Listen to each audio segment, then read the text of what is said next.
didn't show you the beginning of this because the camera lights were just too bright. And so now here is a problem when you paint over something dark. You can't get that glow that you want in the center, and I want a glow really bad. So I'm having to scrape off. You can see at the back that there is that green showing through and is opaque. So I've got to do some real work to get any kind of glow. And so I'm painting over it. I've scraped it off. I'm trying to, the flower is just too round, too everything, but it's going to change. This is the beginning of the painting, and the beginning of the paintings, nothing is ever right. So now we're going to move on from this to the other part. I know I've done quite a bit. It's different, but still, you can see that it's not as round, it's not as dark in the center, and I'm now doing the background. And in the background, guys, you put green, you put blue, you put cream, you put all kinds of colors. You don't just do green, because green in the background just gets boring. And so I put bright blue, I put light blue, and then I also put blue in the flower. So notice the brush strokes. They're kind of choppy, but then that's what I wanted for this. Does this look like a peony? No, it does not. I can't do peonies, so it doesn't matter. Now, how I got this glow that I've got in here is by painting over it, over the dark, and then bringing it back up into a transparent and then adding the glow. So this is one of the reasons that it's hard. I shouldn't have painted over that dark. I just shouldn't have painted over it. So, but I did, and that's all there is to it. But it's kind of nice for you to know how to correct the problem, because that's part of it. You know, correcting the problems of our paintings is a huge thing. We really need to do all of those corrections. We need to know how to do them. Now, what I'm trying to do here is to not make the flower just round. I want it to be round, but I want it to be broken up. You see, I'm adding blue in here. It breaks up all of that sweetness. And does the flower have it? No, it doesn't. But that's okay. You don't have to paint the flower exactly like it is unless you want to do a botanical type garden thing, which they're fabulous. I love them. But you don't have to do that. You are the artist, so you need to put in color, make it exciting so that the viewer feels really excited when they look at your work. So I'm not going to talk the whole time. I'm going to let you watch, and then I'll come in and explain what I'm doing, and how I'm doing.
What I'm trying to do here is to bring out the flower that I want the viewer to really look at.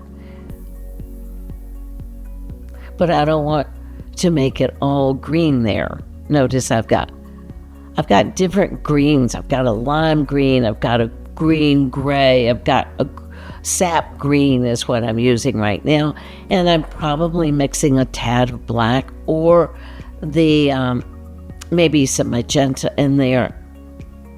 So it's not just, I don't want just solid black. I want it mixed with something, but I want it dark.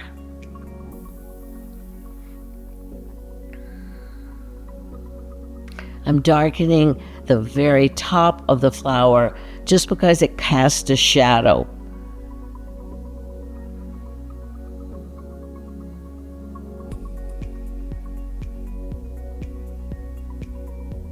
Now, this is when really good brushes come into play.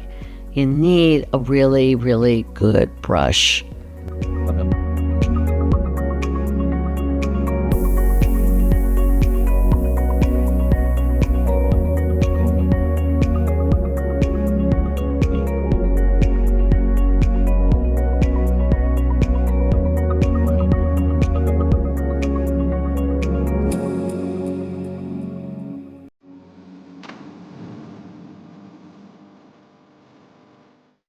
The painting's now beginning to come alive because the background is being infused within the painting, within the flower, and then the flower is also being infused to the background.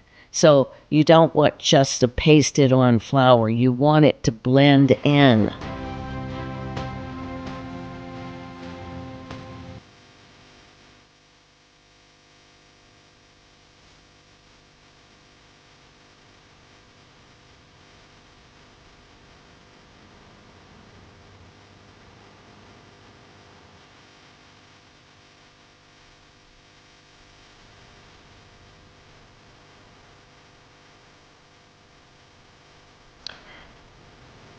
Now notice I put on a color and I'm wiping it off because I want to have some of the background show through there so it's not a solid color.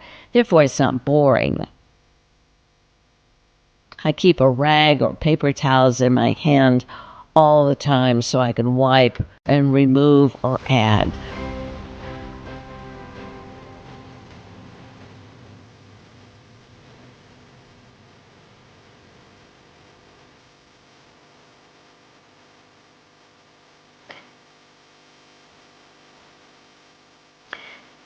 Now, I'm not going to finish this on this time, but what I am going to do, and it's going to end pretty soon, because this is a lot to take in, and I want you to be able to take this in.